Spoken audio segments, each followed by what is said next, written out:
I'm live. Well, it's been a while. By a while, I mean it's been a while. Oh my goodness. How is everybody today? Oh my goodness. It's been a long time. Oh my goodness. I'm going to say oh my goodness a lot in this video for some reason. I can already tell. I'm going to wave to some people because I can see some people are already here. Shelby. Zach's here. Band Scab Hag's here. Very cool. Hello, gentlemen. Here we are. It's been rescheduled a couple times now, but I'm here today with Michael Smallwood. He's from Halloween and Halloween Kills. He plays Marcus. He's going to be joining me here shortly, I believe. He's online. I think he has to find... because he does a lot of Instagram lives, it seems like. So hopefully he'll join in here in a second. We're going to be talking about a little bit of Halloween Kills, his time with Halloween, and some other stuff. I know he is a big...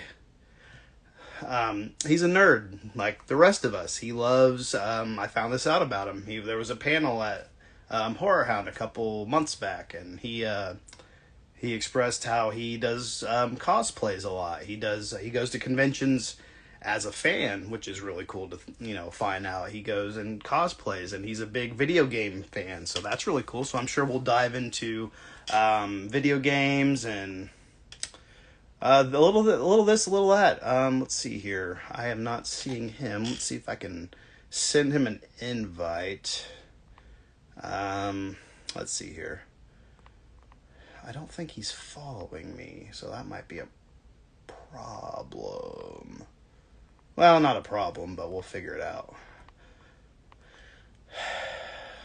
Let's see here. Well, in the meantime, just found out James Caan passed away, so that's very sad for the acting / I guess horror community, considering he was in Misery. Extraordinary role in Misery. That's really, honestly, I'll be completely honest, that's the only film I really know him from, but that alone is enough to know that he is, he's a brilliant actor. I mean, 82, I didn't see what he passed away from, but all I know is that he passed away today, I guess. It seems like at the age of 82, so rest in peace, Mr. James Caan. Very sad. Oh, my friend D is in here. Not just horror. We're supposed to be going live at some point, but we're both extremely busy. She knows, you guys know my life. I'm a father. I'm married. I have 2 kids. I work third shift at a factory.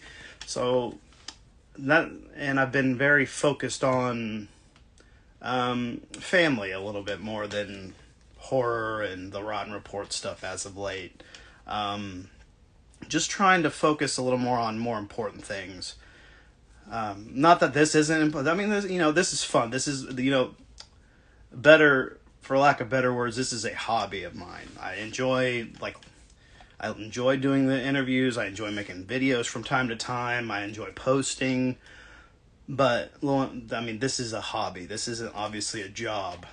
So yeah, that's why I've been a little lacking in content, but slowly but surely I'm going to start hopefully rolling out some more videos, doing some more interviews, hopefully, fingers crossed. I've got some things stirring, hopefully getting, oh, Mr. JK just rolled in. He writes for Horror Hound. He does a lot of writing for Horror Hound, I should say, and he's in charge of the Film Fest at Horror Hound Weekend. He does a lot of great stuff with that. So, if you haven't checked out, I'm sure you've all heard of Horror Hound. If you haven't checked out the magazine, be sure to pick up an issue sometime and look for JK's, his interview, he does interviews, he does reviews of movies, and he does a lot of great stuff, and he does a lot of work for Horror Hound, so definitely look out for his work. Let's see here, what else is going on? Like I said, Michael, I think he might be a little busy at the moment. He just got home I know he was at an acting class or something he said he was getting home from, so hopefully he rolls in here very shortly. And but yeah. Oh, what is today? Today is Thursday. That means it is Thor: Love and Thunder releases today. And I've heard some good things. I've heard some kind of mixed things. I've heard it's kind of a mixed bag, which I'm not too concerned with because Thor has kind of become a mixed bag in a manner of speaking. Like Ragnarok, for instance, they really took on the whole they kind of switched up and made it more comedic, which I feel like made Thor a little more likable amongst MCU fans, which I loved Ragnarok, so I'm pretty sure I'm not going to have a problem with Love and Thunder. I'm stoked to see Christian Bale as the villain, Gore. I think that would be really cool to see. A lot of people were complaining about his look. And I looked into it because, in the comic books, Gore does not have a nose. He looks like, he kind of... And I was reading an interview with Taika Waititi, and he was saying how he wanted to change up the look a little bit because he was afraid it was going to look too much like Voldemort from Harry Potter, which after I look at, comparing the two characters, and I'm like, it makes a lot of sense. I can see why they would want to, change it up a little bit. And they didn't change it up a whole lot. He's still got the, the white hood. He doesn't have like the tendril things that are coming from his neck or wherever they're coming from. He's still got the sword. He's still very much albino-ish, I guess is what I could say that. But yeah, I'm really looking forward to seeing Thor: Love and Thunder. And anybody out there see Black Phone? Let's talk about that for a quick minute. I know a lot of people have been seeing it. I went and seen it the opening week, I guess I should say. I went and seen it the Monday after it came out, and that movie was first of all, Ethan Hawke's in it, and that alone just tells me it was going to be a good time, because Ethan Hawke is, let's just admit it, Ethan Hawke is amazing. No matter what he does, no matter what role he does, no matter what film it is, Ethan Hawke is amazing in whatever he does. He's probably one of my all-time favorite actors. I mean, I love him in Sinister, The Purge. He started out kind of as a child actor. I mean, he was in, Dead Poets Society, which you almost probably wouldn't even recognize him in Dead Poets Society with Robin Williams and that one guy, I forget his name. He's in a whole lot of late 80s, early 90s movies. I can't for the life of me think of his name. But, yeah. So Ethan Hawke plays the villain, the Grabber. And it takes place in the 70s, which they really did a good job at capturing that look of the 70s. It kind of has a grainy look to it, kind of like, like a 70s movie should look. The costuming, the soundtrack's a little It seems like they were a little lazy on song choosing, but, it fit. I'm not going to gripe about it because I like the songs myself. But overall, a lot of people were saying it was a little slow, and I admit it was a little, I wouldn't consider it a slow burn, your typical slow burn, because, you think slow burn, you think Hereditary, you think, Midsummer. It's not that slow. It takes a little bit to get going, but once it gets going, it gets going pretty well. There's a lot of development going on. There's some storytelling to, you got to figure some stuff out. You character building and what have you. But anyway, yeah, I thought it kind of was a fresh take on the kidnapping film, like a kidnap film, I should say, or a abduction film.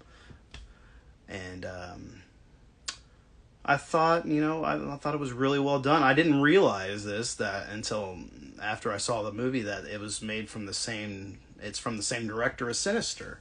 So, and people were saying it was in a way like Sinister's older brother, or like younger brother, or something. It's in like some type of universe. But anyway, I'm going to go ahead and, Michael is here. I need to add him real quick. I'm done rambling about get to the main course. Let's see if he'll accept here. Hopefully it works. Hello, hello. How's it going? Pretty good. How are you? I'm doing pretty good. Yeah, it's been a long, busy day, but excited to finally get on to this. And Yes. Oh my goodness. After a couple, reschedules, a we little had a bit of couple false starts, but we got absolutely. We're here, and I'm excited that I got off work today. I got home, and I'm like, I feel good today. I'm not tired. I took a little nap, and I got up, and I'm like, all right, I am feeling it today. We're doing this. I was excited. I was, like I said, it's been a couple times we've had to, reschedule, but it's kind of, it's, life I is what know it is. it is. Life gets a little busy, and I know especially on your end. I mean, you got some, stuff you're doing, stuff you're working on. I'm sure. I'm working on a few Well, things here and there. I'm actually right now directing a summer camp, like a theater summer camp for middle and high schoolers, which is very fun. Um, yeah, I love that kind of stuff. that sounds interesting. You said you're a director for a summer camp of like acting or Yeah. So we're putting together. It's like a theater intensive. So they do an entire okay. play in like 2.5 weeks. Um, yeah, roughly 3 weeks total. And yeah, like we started a couple days last week. We've been working on it so far this week, and we'll put the entire play together. We'll rehearse it, and then they get to perform it at this big performance space. So it's really cool. That sounds really cool. What play is it? Metamorphoses by Mary Zimmerman. It's a collection of ancient Greek and Roman myths Okay. retold in this play. It's lovely. It's one of the first plays I ever did in college. Really? Huh. So that must be real. That must kind of make you feel really good. Like, hey, this is, I'm helping out, you know, Yeah, it's really neat. It's the second time actually I've gotten to direct this play with students, and I love it. It's just such a good play. Like every time I do it, I'm like, this is a great piece. I really love this piece, and some of the stories in it are some of my favorite stories in all of literature. So oh, uh, it's always an absolute joy to get to work on. it sounds like it. I'll have to look into it sometime. I have to look into the literature and stuff of it. It sounds like a lot of fun.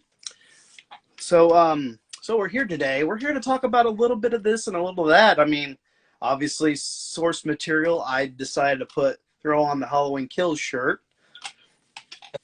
I know it's been out a while. I mean, I'm sure you probably talked it into the ground. Oh, I But can talk to me all the time.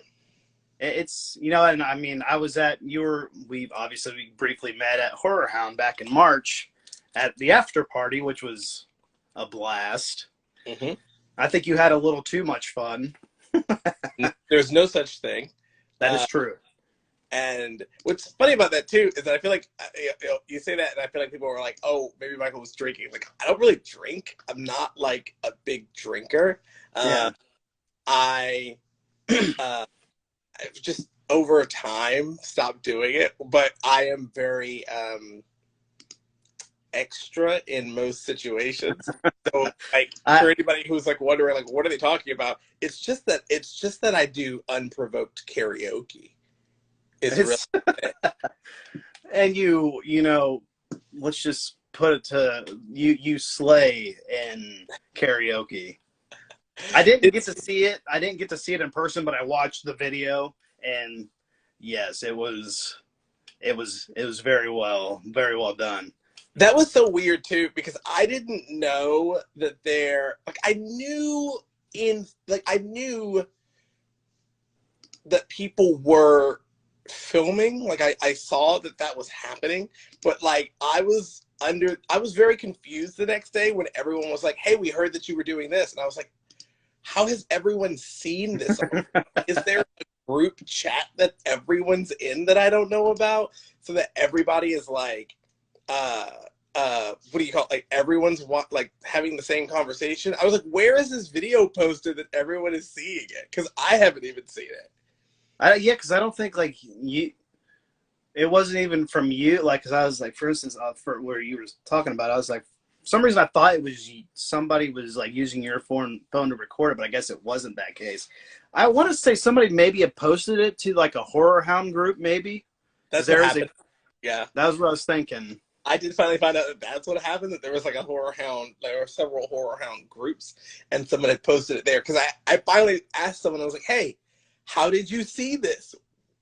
Where is everyone watching this video that I haven't I want to see it." Yeah, like what are we talking about? And that's what like somebody was like, "Oh no, it's on the Horror Hound like Facebook group." And I was like, what? I didn't know there was one.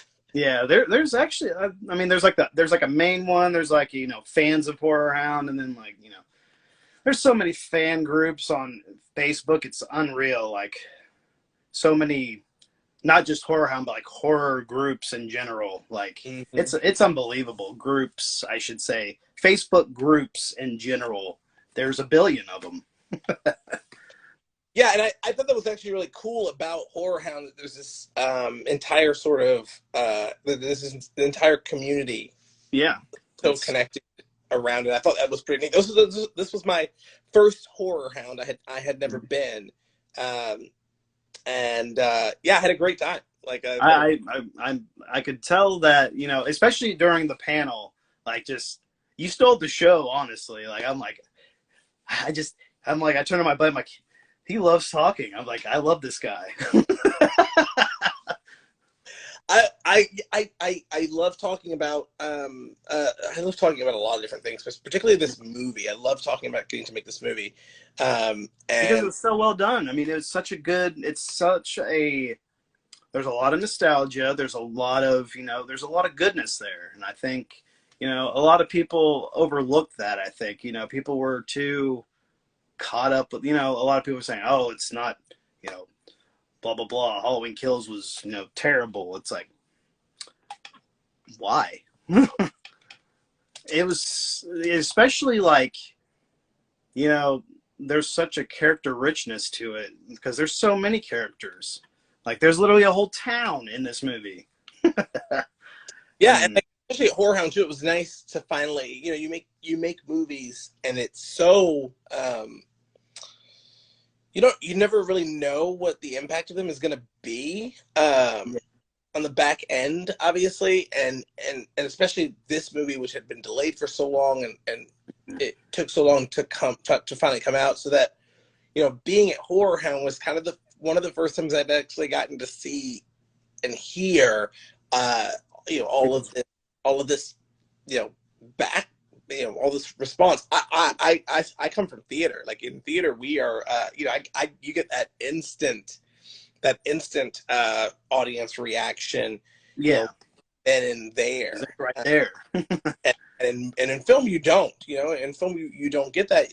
You know, you shoot for months or shoot for, you know, put a piece together and wait for a few years, and then you wonder if anybody has seen it and what impact it has.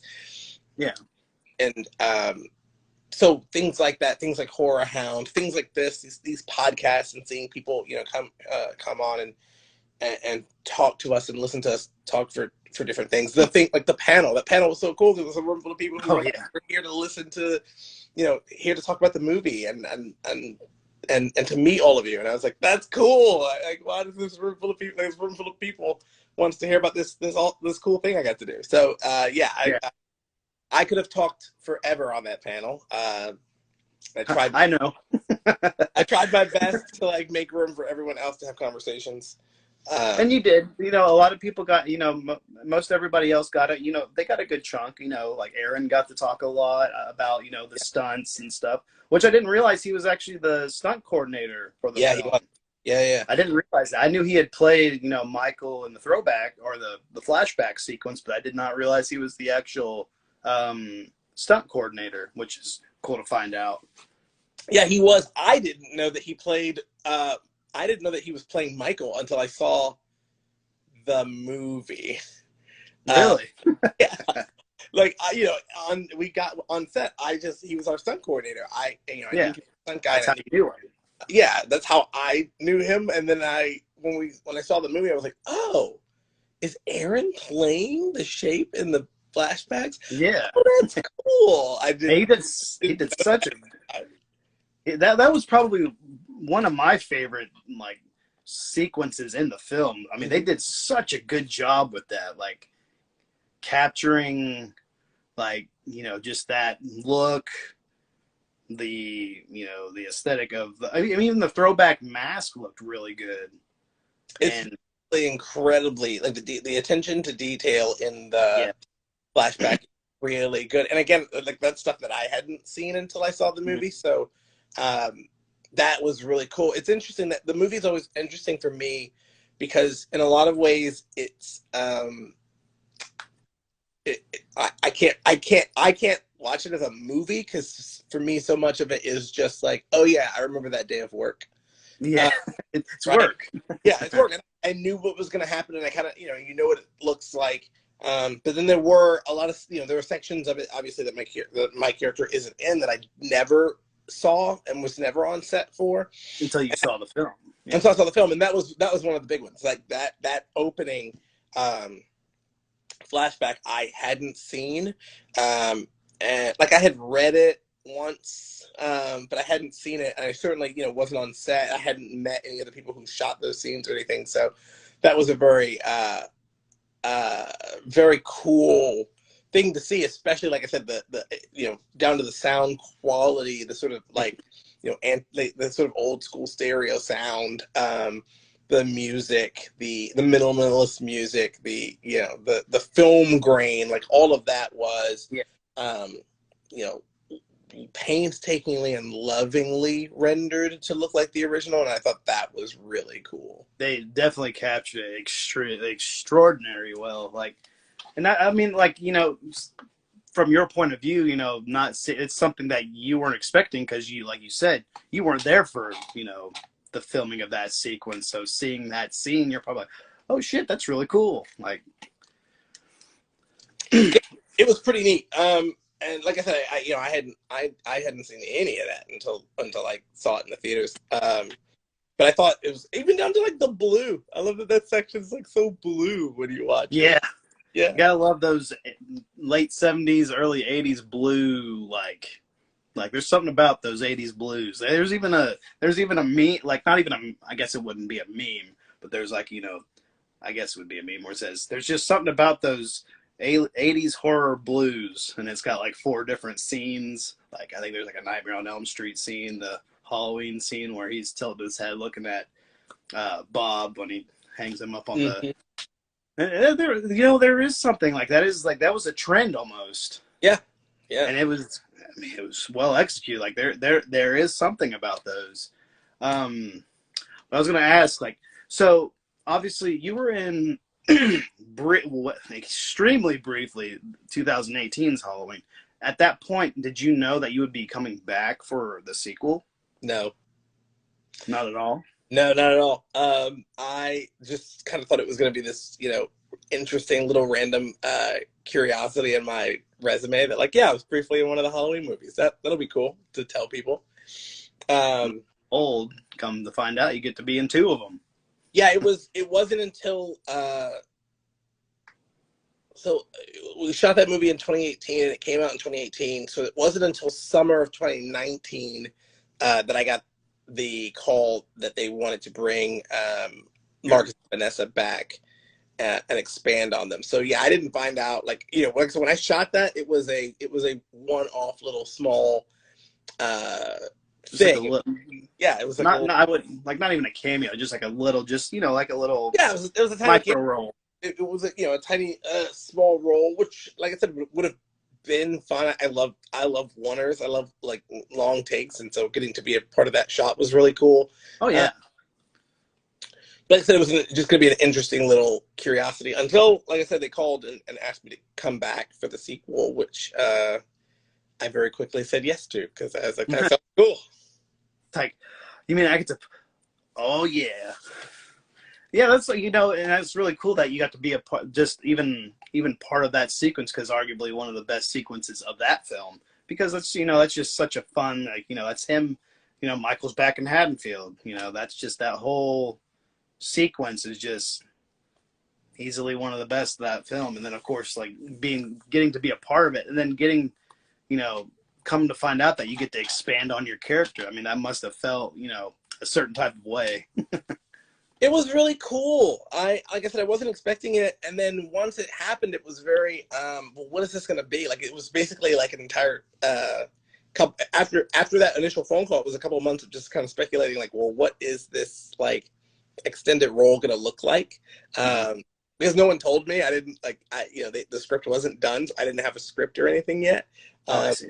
All I got was that ask, and then when I did finally when I got the script a couple months later, I sort of found out the extent to what I would be doing. I was floored a little bit, and then excited. Imagine. And it was you know which was at that point so cool because then I was like, oh, I'm gonna get to do all these cool things I haven't done in a movie before, and I you know I get to make a valiant attempt at defeating Michael Myers. And you tried. You know, I tried. I think it's the only unrealistic thing in the movie.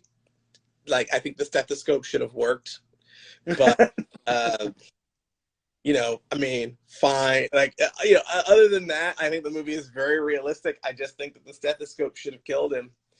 But yeah, it was that was basically it. It was basically the, you know, one movie, and then you know being asked back, and then once I was asked back after a couple of months, it was finding out kind of all at once that like it was going to be this very rich character to get to expand, which was a lot of fun. Yeah, because I mean, you and Carmela's character really had a lot of, you know, you guys had some good chemistry.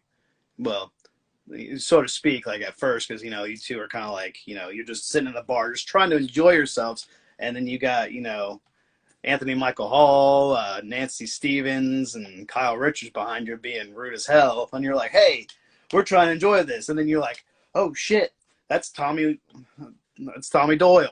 Yeah. Yeah, which was really cool. It was funny because it was, I think it was after I read I think it was after I got the script and realized sort of like, oh, this is the character I'm playing. I think it was like another month before, or like another couple, it was like 2 weeks later when I was like, oh, I think, where I like realized that Anthony Michael Hall was playing Tommy. I don't think I had known that before, or somehow I had missed that. And so it was like, I was like, oh yeah, I think I have scenes with him. It's like, oh, cool. That's pretty wild, actually. Like, yeah. You know, it's the thing, like, I mean, you know, he was, I mean, for lack of better words, more of a teenage, I wouldn't say like a child actor, more of a teen actor, I guess would be the word. So he did, and he's actually supposed to be at Horror Hound in September. So I'm pretty excited for that. I'll be excited. Yeah. I think he's supposed to be there with he was in Weird Science. Mm-hmm. It's him and the other main character, so it's kind of like a Weird Science reunion in a way. So that's pretty interesting to see.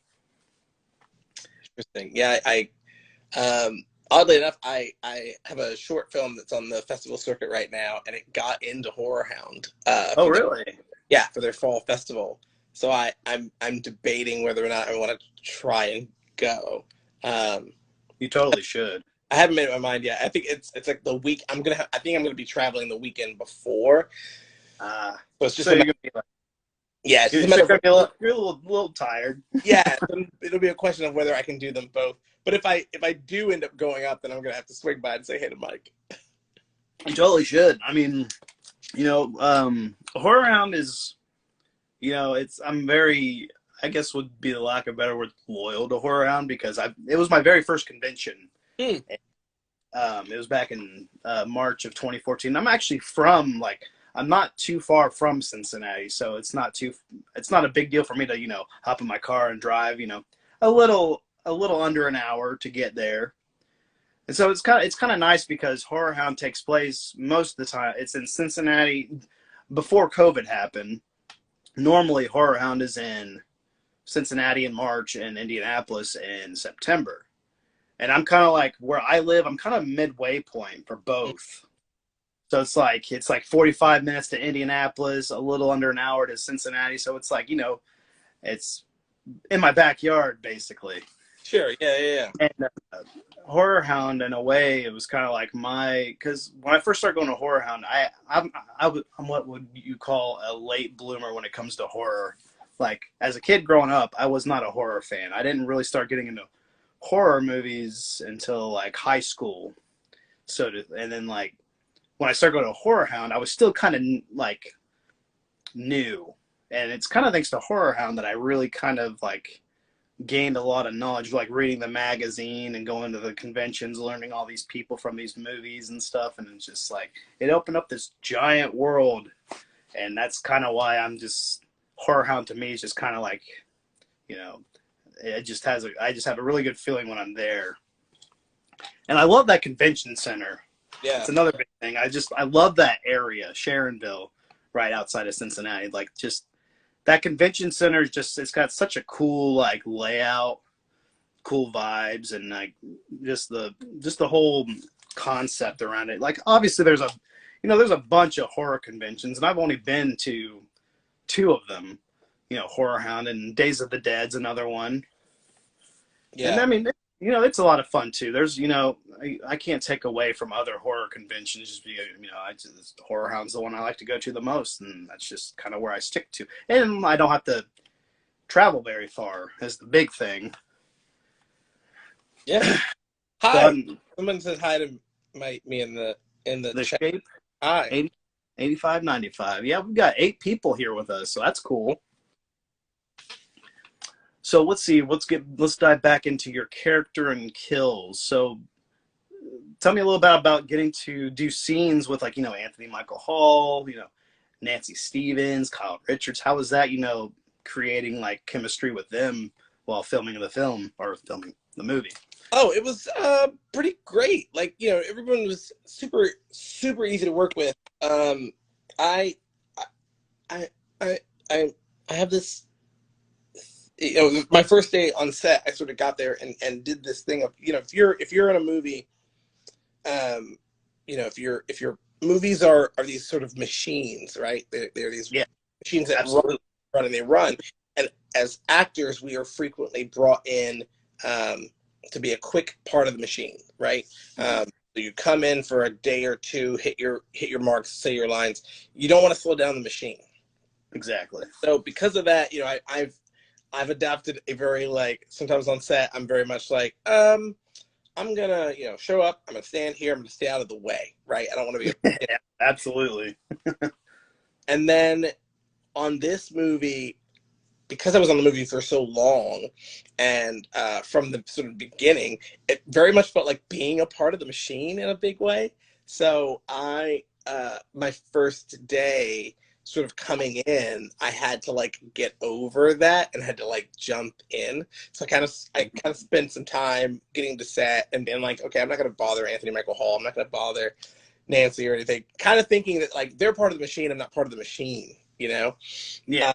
And very quickly, David had to be like, hey man, what are you doing? Get over here. You're a part of this cast. I need you to be right here. So, it was once you sort of get over, which you do very quickly, this sense of, your moment or two of being starstruck with different actors. You kind of just, at that point, everybody's an actor. We're all there to hit mark. Part of the machine. Yeah, we're all part of the machine. And one thing that was really cool was spending so much time with Nancy and Kyle and those specifically in that van in the van. Yeah. I mean, me, Carmela, Nancy, and Kyle. We traveled from the hotel together. We were in the car together. We had our big our big showdown with Michael together. Yeah. So, you know, Posse. we did fight choreography together, like that was our little our little foursome, throughout particularly the first 2 weeks of filming. So Mm-hmm. yeah, it was really cool. It was nice. I love, I love everybody we worked with. Everybody's super great. And I've made some very cool new friends from making that movie, which is really, really nice. But yeah, it was cool. Like I said, you sort of get to that, and everybody kind of gets over their starstruckness real quick, and then everybody gets right to work. Yeah, it's kind of like you get your like, I get to work with you, and I'm going to try to stay out of your way, and I just, I want to say it's how, like, how awesome it is to, like, that would be me. Like, I'd be like, because I've never like, the most acting I've ever done, I worked at a haunted house. And I mean, yes, I like, it would be so cool to be able to act in a film, but that's just one thing I don't know if I like, I don't know if I would be able to do it. Like, I don't know. Like, I love the idea of being an actor, but it's just one thing. It's like, I don't know if I could do it, anyone, not to sound like the critic from the movie, Ratatouille, but gonna admit, love that movie. If you're gonna mimic somebody, Anton Ego is not a bad person to mimic. I mean, anyone can act. I think acting is just behaving realistically in unrealistic circumstances. That's all it is. That's a good way of putting it. And I do think, really, I could get, a good director can get a good acting performance out of anyone. Really, what it is, what we talk about, and what we're talking about here is it's just a matter of, like, like I said, once you get started, it can seem unapproachable from the outset, but I think that's true of anything. I think, being a chef, being a pianist, being a doctor, all those things seem unattainable, from the bottom step, right? But it's just a matter of climbing each step. Being like I said, being an actor is to me and to the other actors, it feels natural and simple, but obviously, there's a lot of work that goes into it to make it feel natural and simple, and a lot of training that gets you to the point of feeling. It's with anything like this, it's less about experience, training, rehearsal, all of that stuff. What it gives you, it just gives you the confidence to make decisions. It gives you the confidence to use the skills. I could bring any 6 people into a room and give them the skills to be an actor. The difference, it really is whether or not they have the confidence to use the skills I give them, right? The confidence and knowledge. So I think anybody can learn. Anybody can. Not even I don't think anybody can learn to act, because it's I can give you a set of skills and say, here, these are the things that you need to do to be an actor. Now, obviously, like, now if you would be incapable of doing anything in front of Nancy or Anthony Michael Hall, like, that is different, right? That's personal. But even that, like, it's just experience. Like, yeah, sure, the first few minutes, the first day, you might be weird in front of people, but then the next day, it's just like, okay, great. Well, now we're just kind of like, it's getting into a groove. Yeah, it's old hat now. So, everything just takes time. Absolutely. I mean, that's when I worked, because I only worked there briefly. I was there for like 2 years, and I had no prior really acting experience when I went there. I just did it, because I wanted to, go scare people, and it was a lot of fun. Like, and honestly, when I applied to work there, I didn't realize, like, I was even getting paid. I was just doing it for fun. Like, the acting coordinator called me and said, because I made really good friends with him, and he said, well, your job probably pays more than we do. And I go, oh, you guys pay? Okay, cool. So it's kind of like a little fun. Like, I was getting paid to scare people. Like, it's a little, like, gas money to get there, basically. because I mean, it was also in Cincinnati, and if you're ever there, because I'm not sure where you're from, but you definitely should check out the Dent Schoolhouse sometime. It is a And even then, I mean, so many different. I know so many actors who have worked in haunted houses or have started in various different things, and it's like, yeah, I mean, again, everyone starts. Every start actor somewhere. somewhere, right? Like and like it is. It just becomes everybody just kind of becomes your coworkers. We're all actors here, so that's yeah. To answer your original question, that's what it's like working with them. Is that it's like this is cool. You're an actor whose name I like, who I know before I've met them. Yeah, But after like a few days, it's just, hey, can we get through this scene? Or do you have any idea of how it's just two actors sitting around trying to figure out the best way to make something silly seem very, very cool. absolutely. So just like, for instance, like your death scene, for instance, that was pretty gnarly.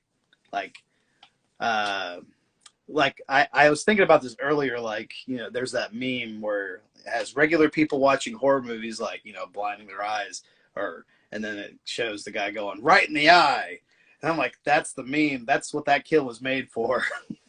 Because, oh, it was not described like getting it, because I know Christopher Nelson did all like the FX work, and he did obviously he won the Fangoria Award for it, and well deserved for that matter. I mean, that compare even like the light, when he breaks the light and stabs the woman in the neck, like that was. And getting to hear him talk about that, because I think there's a special sequence where they were talking about the effects of the film on the Blu-ray or something like that. And he was talking about that it was actually kind of a complicated scene to make, that because he had to like wire in some type of thing into the light to shoot out the blood and everything.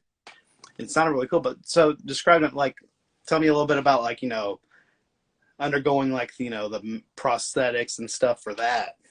So that's a little bit of a process. So a few weeks, probably about a month before I had to report to set, I had to go out to Chris's studio in LA to get basically the prosthetic fitted. So they take a bunch of photos of your face, so what your face looks like. They take a mold of your eyebrows so they can match your eyebrows, and they take a full mold of your face so they can create the prosthetic. It's a bit of a process. It takes about an hour and a half. It's gooey. They literally cover your nose and your ears in like paste. You can breathe, obviously, but it's so that this stuff doesn't get into your nose and ears. And then they pour this like liquid latex all over your head, and then they wrap it, and it hardens, and they peel it off. So if you're claustrophobic, it probably sucks. I'd imagine. Probably really sucks because your entire head is encased. But then, like I said, they just peel it off and you're good. You're good to go. And then we got to set, and Chris had created. If you look at Chris's Instagram, or maybe even mine, if you look through the tags, you can find pictures of the actual prosthetic itself. But it's an eyeball and a fair amount of my face, so it covers most of my face is covered in this piece, and it basically creates this creates an eye, and even the eyebrow of it matches my eyebrow, and they do this great thing that it's connected to this pump and a tube, and that's wrapped around my ear, and then my hair was added, and it like covered it, so then you couldn't see the tube, you could just see my hair. It's fake, and then that's it. And then there's just a little magnetic hook that the knife handle goes to, and that's the prosthetic. So when you're seeing the movie and you're seeing the stab, the actual stabbing is one shot that doesn't use the prosthetic. It's just a fake handle and then a CGI blade. And then the second shot, the shot after I've been stabbed and I'm bleeding, all of that is that practical effect. Okay. Very cool. Jim is holding the knife and they say action, he lets go. And I just start dancing around as I'm blood out of this eye prosthetic, and it bleeds everywhere. And then I fall back. And that's it. That's how we did it. And then like a shot right before where I get stabbed is it's just acting without the blade. Like there's no blade. It's just an empty handle to make the stabbing effect, which we did in reverse. I was getting ready to bring that up. I was getting ready to ask about that. I remember you in the panel were saying that you shot that whole sequence in reverse. Yeah. Pretty wild, actually. It was very cool. I'd never done any acting on film in reverse before. Was it challenging, or was it not so bad? It was technically tricky. It took us a lot of takes, but it's mostly, like I said, it's such a technical thing. You're trying to get something. You're trying to make movements that, when played backwards, look like the movement you're trying to do. So everything that you're doing on action feels unnatural, but it's supposed to, right? Yeah. So that when they play it back, it looks correct and at speed. So it's also like very slow. It's a very like action kind of slow movement, and making sure that your head and neck and body are going in the right direction, so that when they play it back, it looks a certain way. So as an actor on a film set, it's very, very difficult to see yourself on camera. One, because the monitors are like way away from wherever you're filming, and two, because we typically don't take the time for actors to watch takes. And some actors don't like to see themselves don't like to see the takes at all. I'm an actor who would actually rather not. I'd probably do the same thing. If the director feels like they're getting what they're supposed to get, then we're good here as far as I'm concerned. I don't want to watch, because if I watch takes, I'll start second guessing everything that I'm doing. And it may just be that I'm not a fan of watching myself on screen, but I don't, it's a bad idea for me to see takes, because then I start second guessing what I'm doing. With the exception of things like this. These are the, like, doing that scene, that's the only thing I watched on set while we were filming it. Because I had to. I had to, we would do a take, and then I would go over to monitor and watch the take, and then go, okay, I need to do this, or I need to try to do this with my head. And then I'd go back and do a take, come back and rewatch it, just because I needed to see what it looked like. I needed to see what I did and then see what it looked like in reverse, so that I know what to change. But that's it. That's the only thing I watched. I didn't watch anything else. I didn't see any other takes until I saw the movie. Gotcha. That makes sense, because for that kind of scene, as you said, would be a little tricky. You would almost have to, like you said, would have to really kind of see what was going on and try to match everything and make it look as if it were shot regularly and not in reverse. Yeah, it was really, really hard. But like I said, it's very more hard in like a technical manner of like, how does this look? Okay, I have to be exact. But I'm very I'm more than happy with the results. Like, it looked great. Once I was stabbed and we did the prosthetic, that part was very, very easy and just sort of like, hey, just bleed and shake around for a while. Great. That and do that all day. But yeah, that was maybe the hardest shot in the movie to get, was the reverse shot. But I'm very, very happy with the way it turned out. Yeah, because that scene, like I said, it's probably one of the most gnarly in the film. Thank you. Yeah, of course, and like you said, it's very well done, and the practical and prosthetic effects look, they look great. And at least you didn't, pull a Carmela and accidentally shoot yourself. Yeah, I was a little jealous, because she gets to. She looks very cool in the moment. Very cool. And there was also a day on set where we were during the week before, we were all kind of doing stunt stuff, and they were like, "Yeah, Nancy and Carmela just came back from the gun range." I was like, "Wait, everybody got to go shooting but me, and there was I Where was my invite? I would have gone, but I didn't operate a gun, so I didn't have to. Hmm. You held a gun, but you didn't operate it. I did hold. I definitely held a gun, and then it was taken from me. So Yeah. Yeah, that was, it's a little unfortunate because that's how she went, because she did, like, she looked like she knew what she was doing. Like, she's like, it was really cool. I'm going to shoot this guy. And then just one little little hit of the door and ka-ching. Yeah, and she does know what she's doing. I mean, Carmela herself actually does know what she was doing. She used to be a police officer. I think, I don't know. I don't think I knew that. Yeah, she used to be a cop. I think I'm actually supposed to be talking with her on here at some point, actually. We'll bring that up. Do what? Oh, that's something to bring up. About that. Yeah. That'd be cool. Yeah. And you guys, I remember looking at your photo on the Horror Hound website, and you guys have actually worked together multiple times now. Or just these movies, because it showed. Gotcha. Because it said Halloween Kills, and then there was something else, and I forget what it said now. We both have been in the Righteous Gemstones, but we didn't work together. You didn't work together. Okay, gotcha. That's right. I remember seeing that now, and I was like, oh, they've, but you guys didn't get to work together on that. But you were. No, Carmela is in all of the flashbacks, I think. I've never seen it. Not mistaken, Carmela's character keeps showing up in the flashbacks. Or at least she was in. At least she was definitely in one of the flashbacks. I'm trying to remember, for the first time she was on, it was also a flashback. But yeah, Carmela's character and my character are nowhere even close to each other on the Righteous Gemstones, and So we have not shared the screen together other than these movies. Gotcha. Well, I mean, who knows? Maybe it'll happen again someday. I'm sure it will. So how was it getting to, because I hear, really good things about David Gordon Green. I hear he's a really humble guy, really great to work with. How was it getting to, work with him? Obviously. David's cool, man.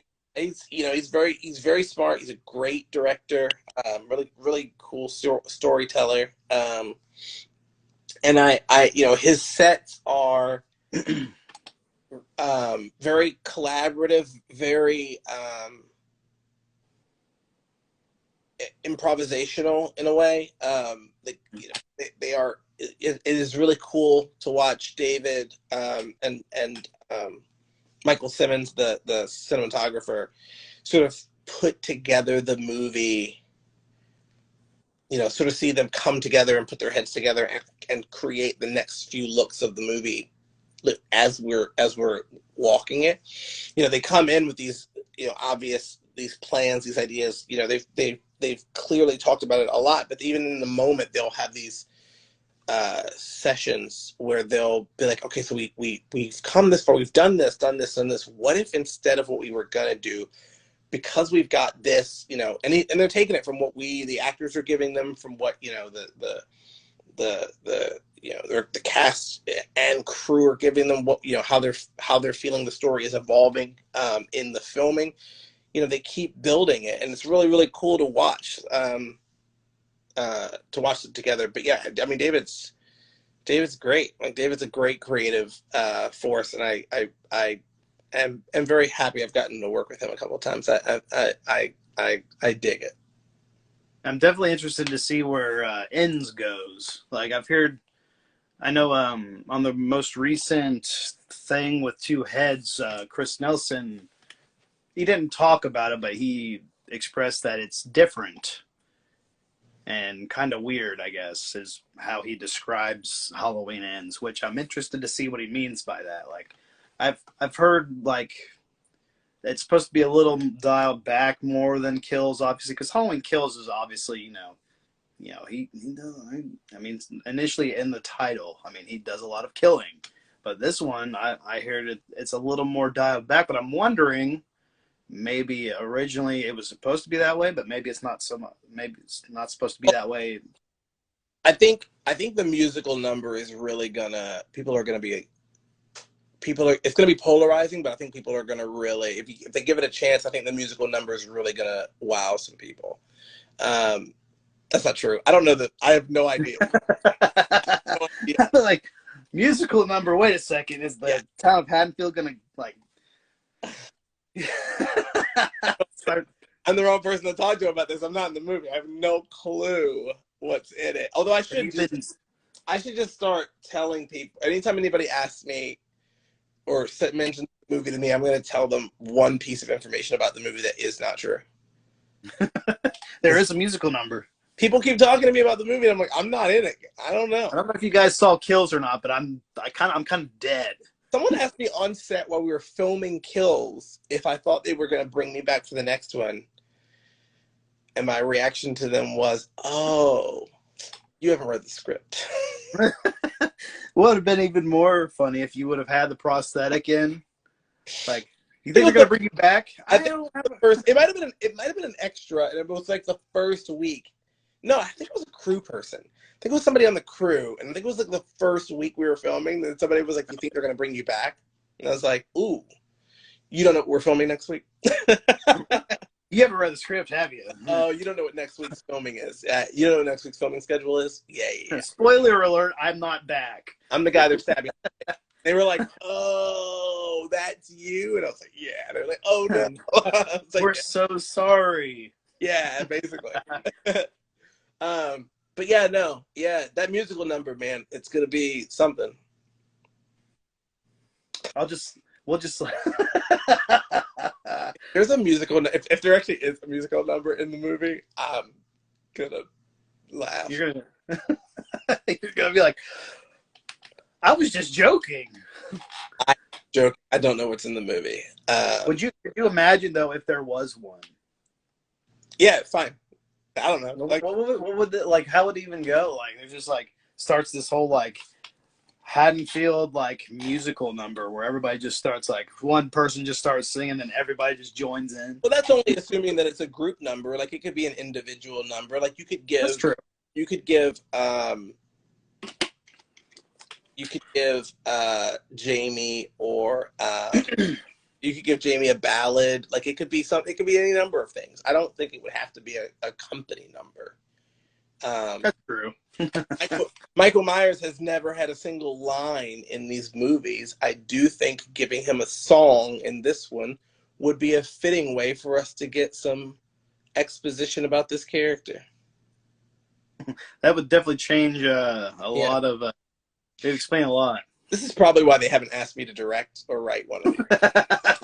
I'd do something. I'd be like, I don't know. He never talks. I feel like I'm bored with that.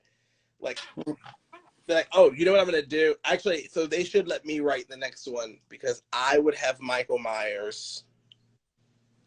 I wouldn't give him lines, but I would have him speak in sign language. Oh gosh. And I wouldn't subtitle it. I would just have him speak in sign language. So anybody who speaks sign language would know what he was saying. But if you don't sign language, then you're gonna miss it. So that's what I do. Hear me out on this. Halloween the musical. Yeah, great. So apparently I have 1:20 before it's gonna cut me off. Okay. That's nice.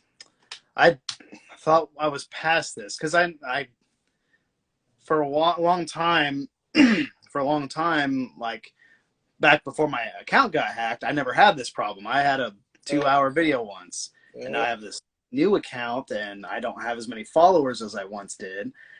I guess I only get an hour, which is okay. I mean, we've covered. Oh, you get to pick one last thing to ask me, and I have to answer it really quickly. Are you excited for Kingdom Hearts 4? No, but I'm gonna play it anyway. Yeah, let's briefly. Kingdom Hearts 3 was a letdown. I mean, I genuinely just thought it was too easy. I think they gave me too many ways to fight enemies, and it was it was just too easy. But look, the Kingdom Hearts games have me in handcuffs. I'm gonna play every single one that comes out. I've been playing. Absolutely. since it launched. Like, they're stupid, but I'm all in. And yeah, I'm gonna play Kingdom Hearts 4. I'm upset about it, but yeah, I'm gonna. Just like I'm gonna buy Resident Evil 4 on every console they release it on. I'm not